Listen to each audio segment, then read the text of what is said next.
Welcome to the Macdownunder Podcast for all Australian Apple computer enthusiasts and collectors. Welcome to episode 30 of the Macdownunder Podcast. I'm Justin, and thanks to everyone for their comments on our previous episodes, particularly the iMac G5 episode last week.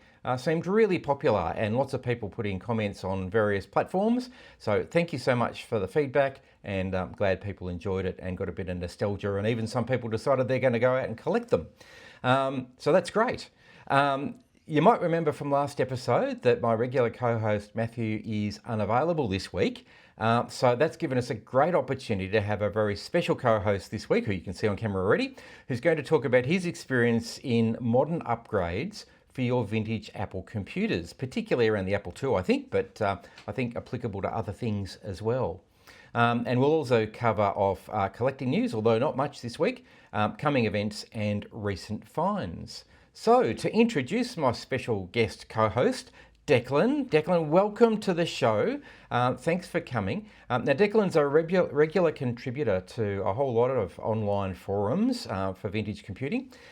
He exhibits a range of computers at local and also the National Vintage Computer Festival, where Declan showed me the ropes when I went there last year, and has worked in a whole range of IT jobs as well. So welcome again. Would you like to tell us a little bit about your Apple collecting, Apple history?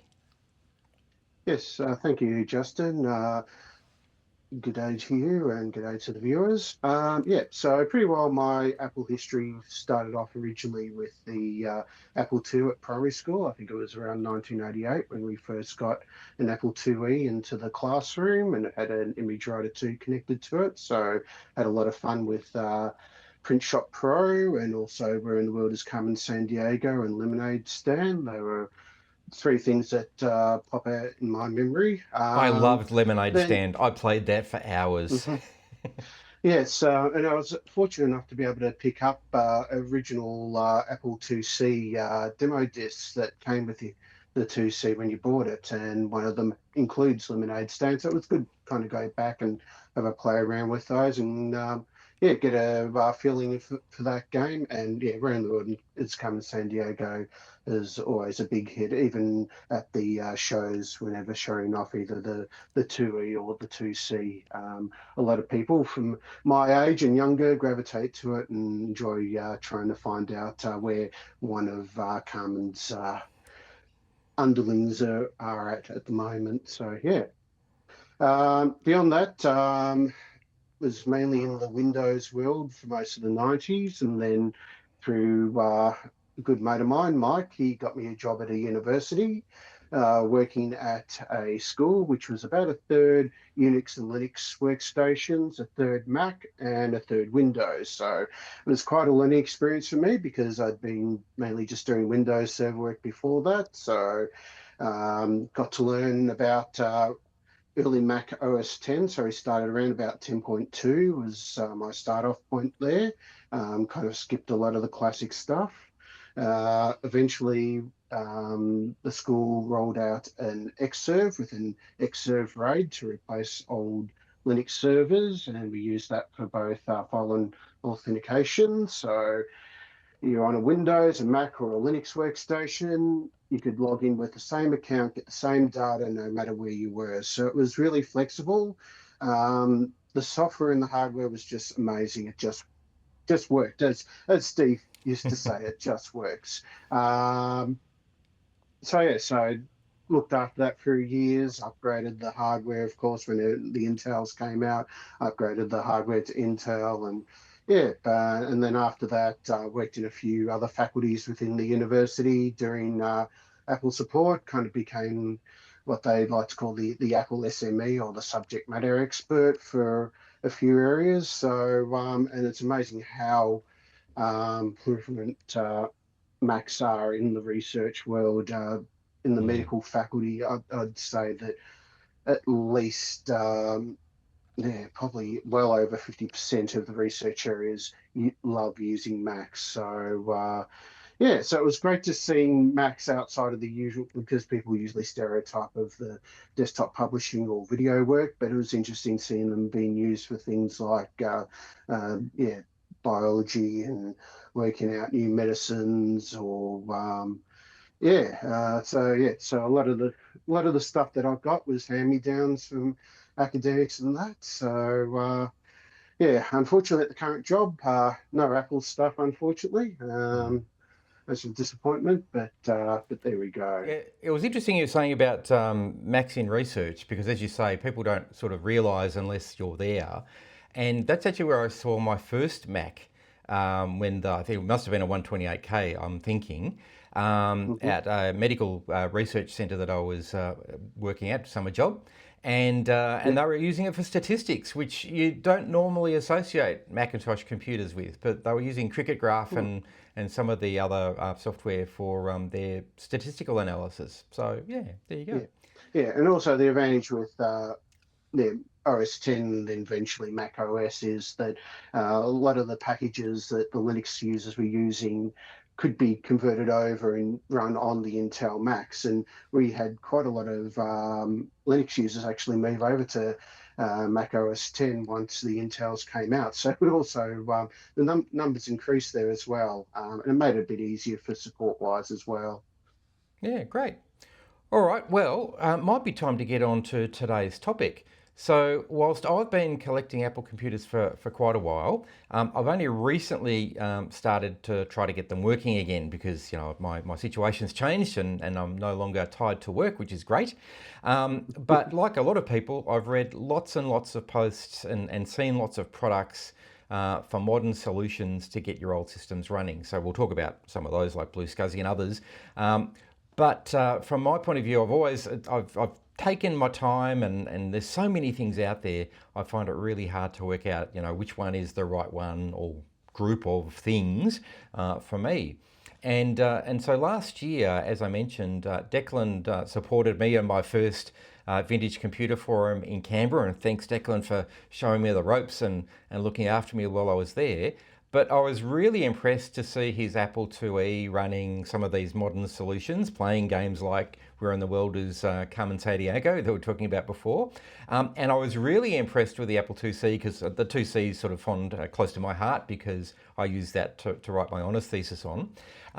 And some of the solutions that Declan had were really neat, nice and small, and I heard about them but hadn't seen them in the flesh, so to speak. So it was really good to see those and how they work. And I guess Declan will talk about it in a minute, but probably give you some confidence about the old hardware being used by people, passers-by, kids and others, with some confidence that it's not going to break the machine. And in fact, they're well powered and they're relatively modern solutions that you can get replacements for, I guess, if things go wrong.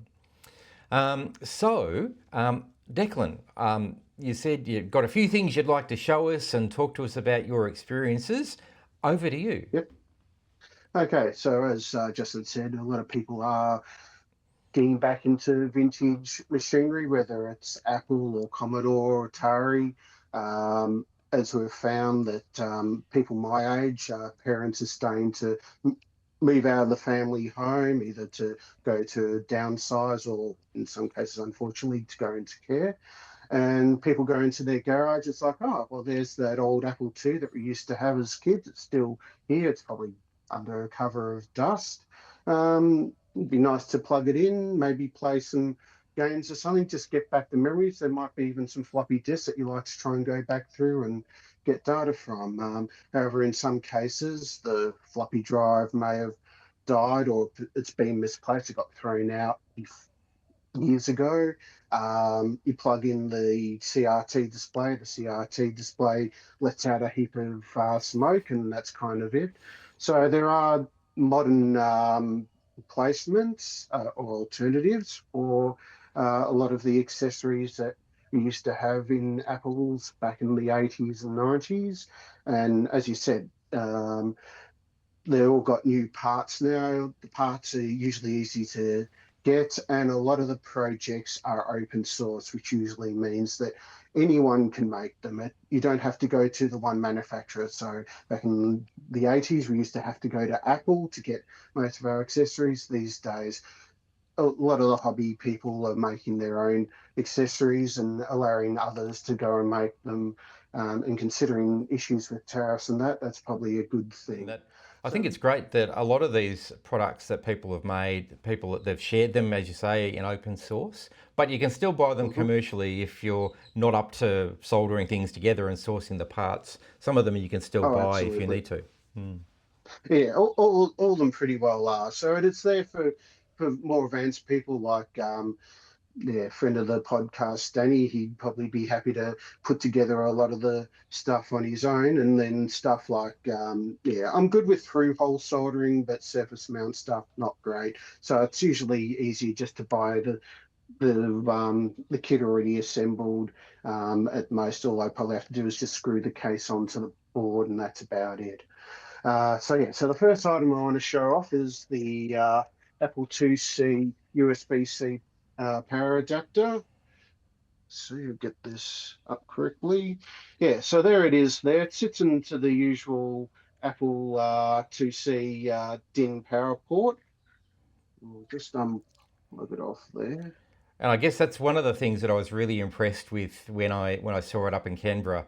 It's a nice small solution, uses a contemporary power supply if you need to, and I presume you can plug a USB power bank in it to actually make the 2C truly portable.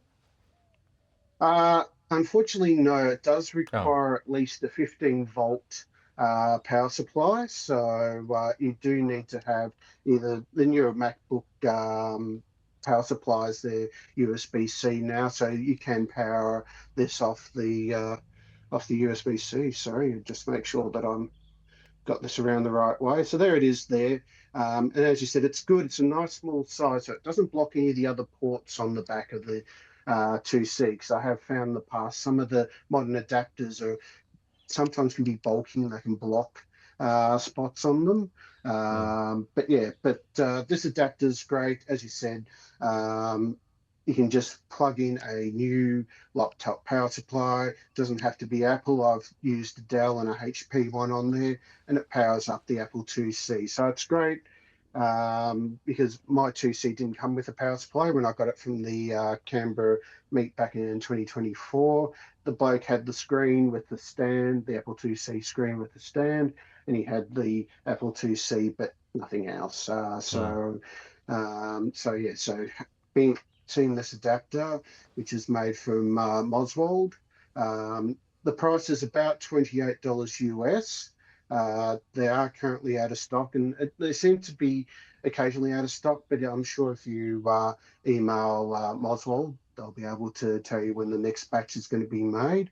And yeah, it's great that you know that you're not going to have issues with an older power supply where it may try and over voltage. That was an issue with a lot of the Commodore power bricks with the C64s, that they were unregulated. So yeah, a 5-volt line becomes 12-volt, and you can just see the smoke come out of it. The Apple power supplies are a lot better, but it's nice to have something there, and something which isn't as bulky as the old power brick is for the 2C. and you might be taking a USB-C power supply for other reasons, and it's convenient you Mhm. can use the same one. Yeah.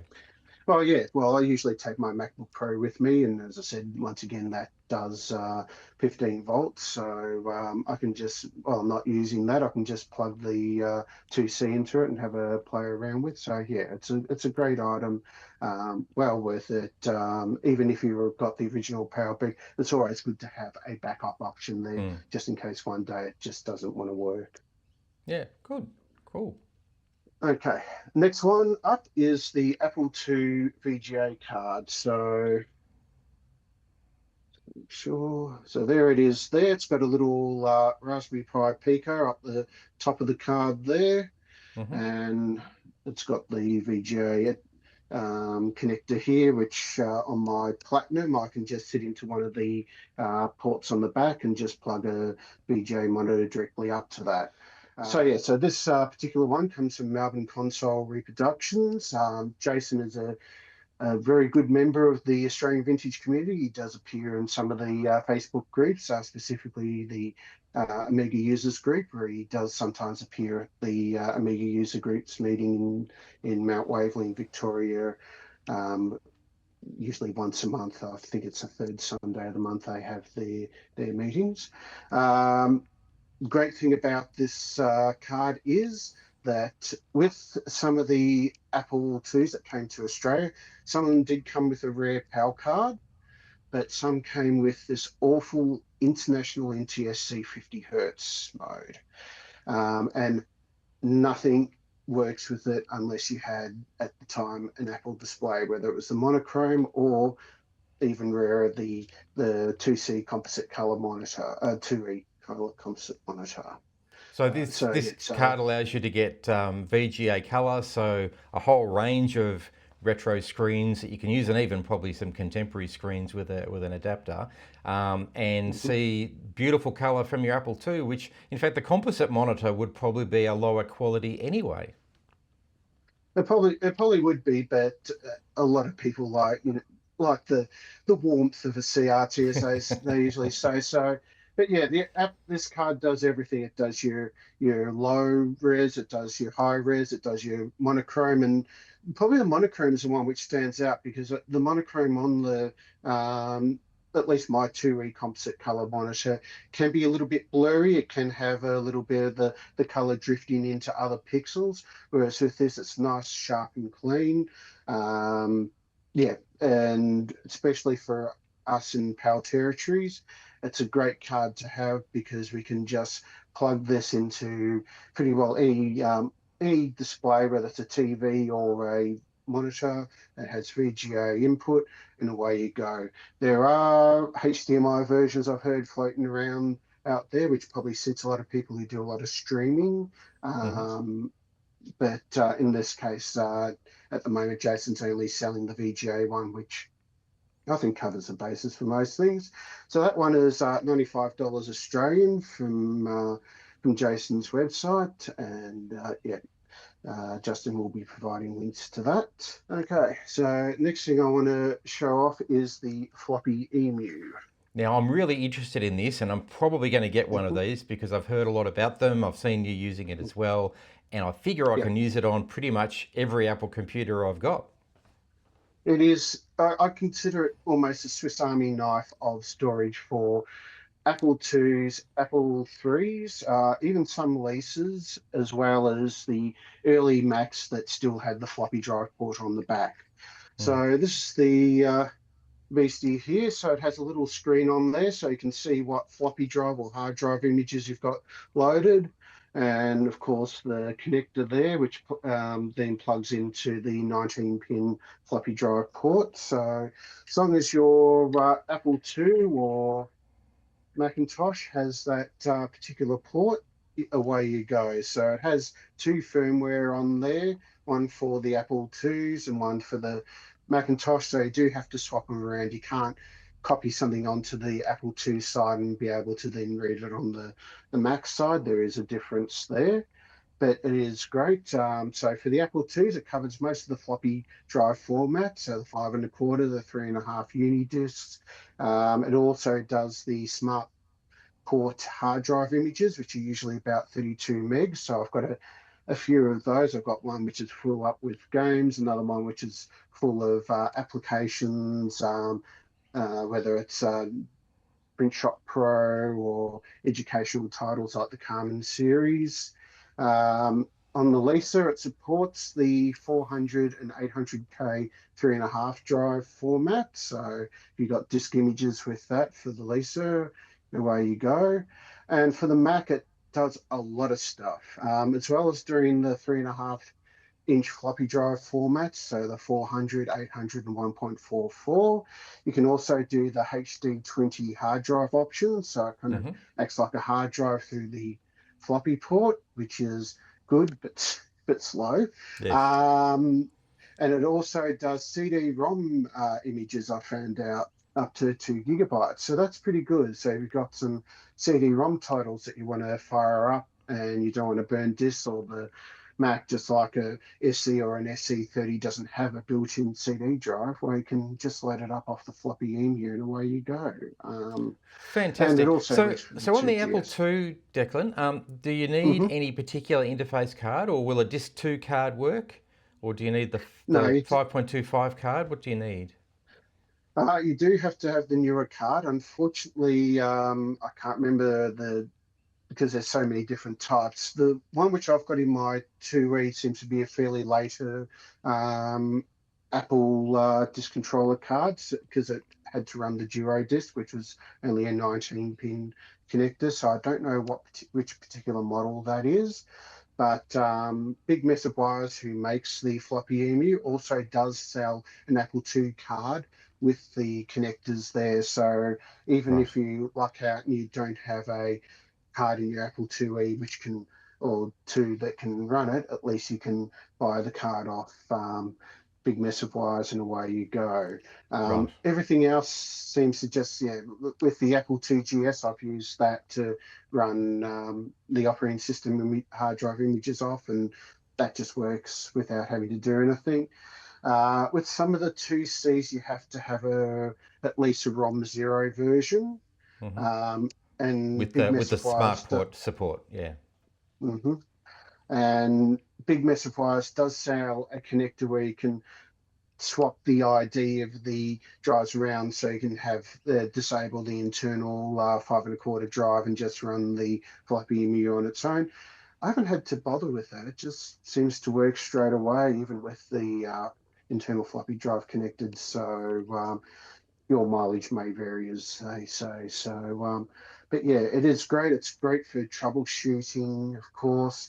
Um, it comes with an SD card already, with a lot of the software and everything already loaded on it. So, And my understanding uh, is that you load disk images onto it. So you don't use the card as the disk, you use it as a storage device for disk images. Is correct. that right? That is correct. So I do have separate directories on there, one for the Apple II, one for the Macintosh, and then from there you have your floppy drive images or your hard drive image or smart port images for the Apple II, and then just hard drive images for the Macintosh side. So I think I've got like a 603 on there and a 7.1 just so if I have a Mac that's playing up, I can just plug that in and test it out and find out what's going on. So the floppy EMU is sold by Big Mess of Wires. At the moment, a full kit, including the casing, all the cables, and the SD card. You're looking at around about 129 US. So landed here into Australia, it's probably going to be a little north of 200, but hopefully not too much. You can also have other options where you can build it yourself or not have the case, and that'll drop the price down accordingly. But I went for the full insulator there. So yeah, highly recommended. Even if you're not going to be using it all the time, it's great for when doing displays at shows and meets that you don't have to have a cart along a heap of floppy disks with you. Yeah, And the it does last, sound a little expensive, but as we've said, you can use it on so many different machines with so many different formats.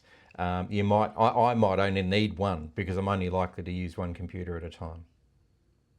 yes, absolutely. A lot of the stuff is not too expensive, but we have to also look at the point of view that the Apple vintage market isn't as big as the current Apple Yes. market. So not everybody with a Apple II or that is going to be buying one. But yeah, they're great. Highly recommended if you can, if you've got room in the budget for one. The Fantastic. last one I'm going to be showing today is what they call the ADB USB Wombat. So it's a little bugger there. So it's got the ADB port there, and on the other side, we've got the USB. So the idea of this device is that you can connect ADB keyboard and mouse and plug it into your new Mac, or vice versa. You can plug in a Mac USB keyboard and mouse into your vintage Mac, or and as well as Apple II GS and the next workstations if you've got one. Lucky if you do. So yeah, it requires no drivers, no modifications, nothing. All you do is just plug it in and away you go. So it's a great little device. Once again, useful if you're going to be taking a vintage Mac to a display and you're kind of a bit worried about the keyboard getting damaged, whether during transportation or maybe by somebody maybe pounding on the keys a little bit too hard. That device will work perfectly with your old Mac, and you can just let the people play around and have a good time and enjoy original classic operating system on there. So, yeah, great little device. Always have that kicking around. If I'm feeling lazy and I can't be bothered pulling an ADB keyboard out, I can just plug that in and just do the work on any maintenance work of that on old Macs. Yeah, and as I said at the very beginning, must give you confidence when you go to shows to be able to use a newish USB keyboard or a relatively cheap third-party USB keyboard, and preserve, I guess, the collectible one for your own private use, but still letting people operate the machines with those Yeah. newer devices. That's great. Yeah, unfortunately, the ADB devices are no longer being made, much to our disgust. But yeah, it's good having that option there, and it's also a bit more useful than the Griffin iMate that came out in the late 90s, because that only allowed you to plug ADB devices to a USB Mac. This one does both ways, so you can have your USB devices on your old Mac as well as having your ADB devices on your new Mac and Windows PC. So for that is $39 US from Big Mess of Wires for just the baseboard. If you want the case, it's an extra $10 US, and all you need to do is just assemble the case once it's arrived at your place. Otherwise, yep, it's great. It just works, and I said no modifications. It's just an easy little device to use. Fantastic. Well, that's a great collection of things to talk about today. Thanks for sharing with us. I know we'd spoken off camera about a few other things that you've got, but aren't able to show off. And there's a few things that I'm aware of, but maybe in a future episode we can cover off things like the booty card, which a lot of people know about, but I believe isn't available at the moment. You mentioned a Tangy. You don't know what a Tangy is, but there's that. Looks like it's an Apple II device. Yeah. Oh, there it is. There it is there. So it's an Apple IIc device, so it plugs into the 15-pin port on your back of your Apple IIc. I reckon that's what I saw in Canberra. Yeah. Yeah. No, in Canberra, I actually had the proper Apple PAL modulator unit. So this one here, which has wrong way, the composite connectors. Unfortunately, the Tangy only works with NTSC 2Cs. So when I plugged it in, unfortunately, I was one of the early purchasers of that device and found out that it doesn't work with our PAL Territories one. So if you've got an NTSC Apple IIc, great little device to have because it does both HDMI and VGA. For PAL ones, there is another one out there which will do HDMI only. So there are some options there because, unfortunately, as you know, with the PAL 2Cs, the video out is monochrome only unless you have one of the modulator units or you buy one of these newer units. No worries. And there's the JC Hi-Fi, the Rominator, which I'm really interested in. Actually, I'm interested in the new version for the Apple set-top box, which has never been able to boot, but I believe there's a Rominator now that will allow it to boot into OS something, 7 or 8, I think. Blue SCSI, Zulu SCSI, the original SCSI to SD. There's the CFA 3000 compact flash card device. There's the X Drive, which apparently is relatively new, uses, I think, a USB device, but into an Apple II disk drive. There's the ESP32 soft card expansion for the Apple II. I think we've talked about this in previous episodes. There's so many things that can do, which includes being a disk drive. I think we talked a couple of episodes ago about the Burger Disk, which is a daisy chainable smartboard hard drive, and the ESP Profile for your profile hard drives. I've actually imported 2 of those, and Danny, we mentioned earlier, has them on loan at the moment. And I think we'll have to get him on and talk about them, but I believe he's managed to resurrect, I think, 8 of his profiles using that device because it allows you to actually talk to the profile's serial interface. And so he's used that to get his profiles working again. So there are lots of solutions out there. So, you can see why I'm confused, and Declan's taken the plunge. And thanks for sharing what you've used. So, no worries there. So to everybody watching, what do you think of these modern upgrades? I guess a conversation for a future episode is when is how much is too much? At what point does a collectible or a vintage computer actually become a contemporary computer? But anyway, what do you think of the upgrades? Do you own any? I'm sure you've got a favourite that we've missed. There are so many out there, and we've really only touched the surface of them. So if you've got a favourite one we've missed, let us know down in the comments. And if there's topics you'd like us to talk about in future episodes, please let us know down in the comments. We would love to hear from you. So no news this week that we found that was particularly interesting. So straight on to coming events today. So first up, WasFest 43 is the next one in the series, but there's still no new dates at the website. Check on their website for changes. Retro Gaming Bendigo. Again, we thought that they might have had their first meeting last week, but their website still hasn't been updated with 2026 dates. So again, check their website for their next meeting. Technology Markets also haven't updated their dates as yet, although I did notice a comment on their Facebook page that there might be a change of venue for one of their sites. But again, check their website, check their Facebook page for changes. Next up, the Train and Hobby Show. Declan, you're going. Tell us about it. Yeah, so I went to the first one that we were invited to back in 2024, missed out on it last year, but back again for 2026. Usually like to have a theme, so the first one I did was 8-bit and 16-bit Atari computers. This year will be the Snow White design language, which was used on Apple computers during the mid-80s to the early 90s.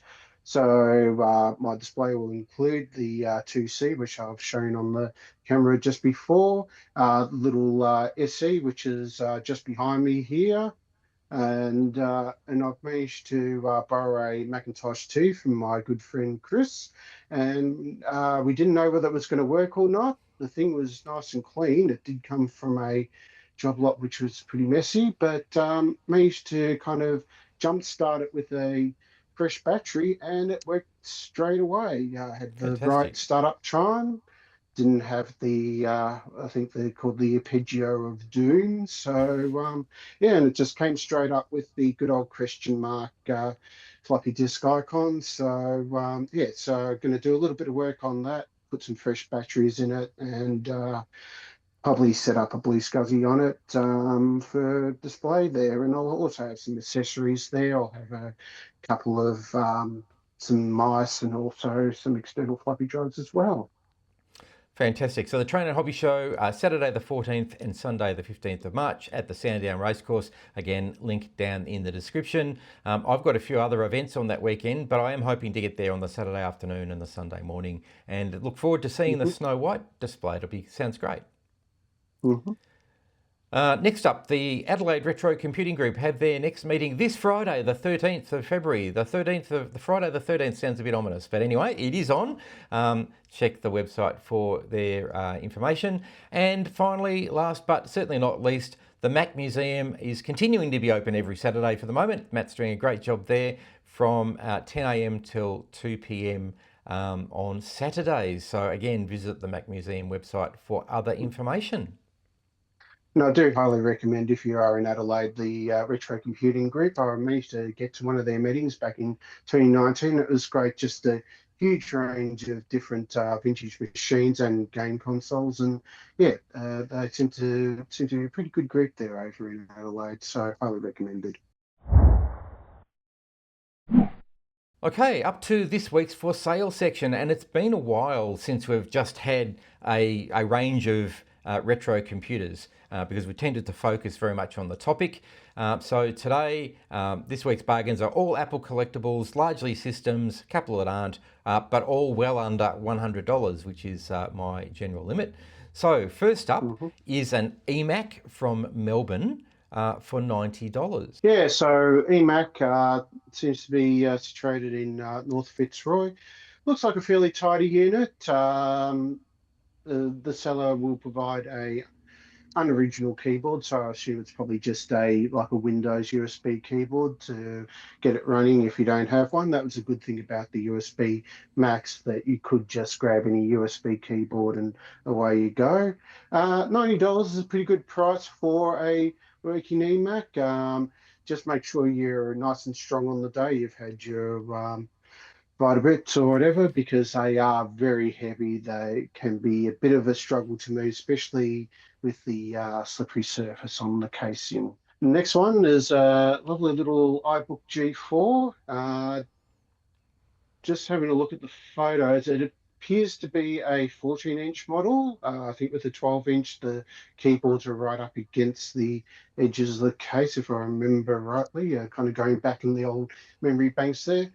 Love this model of iBook. People do love the iBook G3, the original clamshell ones, but for some reason I kind of prefer the later iBook G4s. Nice clean design, easy to work on. A lot of the parts in there are user upgradable, so you can easily put more memory or a bigger drive in there, or a solid state drive. $70. I think that's a pretty good bargain. Next up, well, we actually just mentioned one of these. So this is the iBook G3. Now this is the white version, not the clamshell, from 2001. This particular model is in Sydney, currently listed at $60. Clearly working from the photos.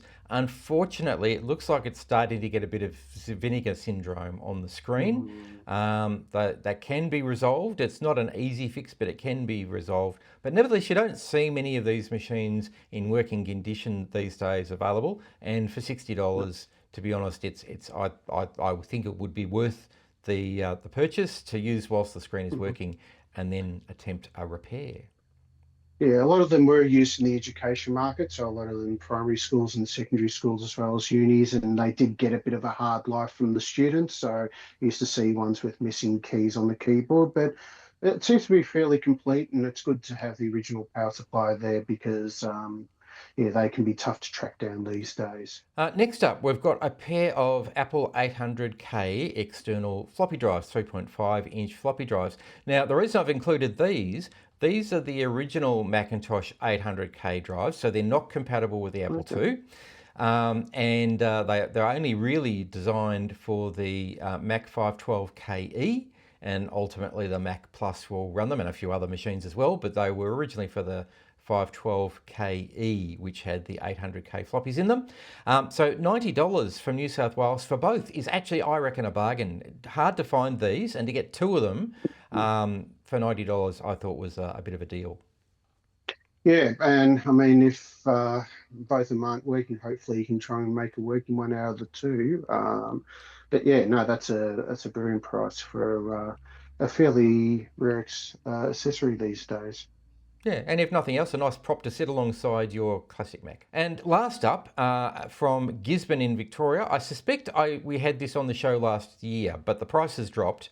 So these are the original Apple design speakers from the mid-90s for $85. Now you can see in the photo, we've got the speakers, we've got the cables, the power supply, and the manual as well. I don't think there's a box, but pretty much everything else. These are quite desirable speakers. Mine still work. In fact, I think I used them on my Pippin at one of the recent displays that Declan and I were both at. So pretty unusual for these speakers to fail, unlike some of the others. But for $85, very desirable. If I didn't have a couple of sets already, I'd probably buy these. Yes, if I was around that particular part of Victoria, I'd be very tempted to pick those up. But yeah, definitely something for someone who loves their rainbow Apple logos. Yeah, definitely worth picking up. So that brings us to the end of episode 30. Declan, thanks so much for joining us this week, and for filling in for Matt, but also to start the conversation about these modern devices we can use to resurrect, keep working, make work our vintage Apple computers. Before we finish up, any final thoughts about modern devices? Well, as I said, it's good having the original accessories and monitors and that for your old Apples, whether it's the Apple II or 2GS or the early Macs. For some people, that's not possible. Sometimes they're dead. Sometimes already been thrown out years ago.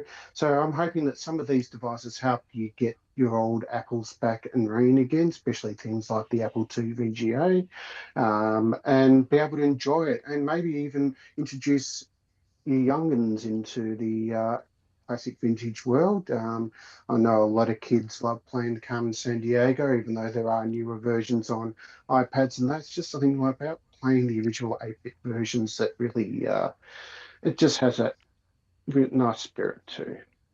And as we mentioned, if you're looking to come along to one of the retro displays and put on a display of your own, being able to use some modern devices to protect, keyboards or speakers or screens and so forth, or your media by using a booty card or one of these SD hard drive replacements, just ensures the longevity of your machine and allows people to enjoy the retro aspects of the software. Well, we appreciate any comments to help us improve the podcast and the channel. So please, any feedback in the comments would be great. Anything particularly you'd like us to talk about in future episodes, we'd love to hear from you. I'm pretty sure that Matt will be back next week in the co-host seat, so like and subscribe and find out along with me. But again, thank you, Declan, for joining us today. And don't forget to come down to the Mac Museum.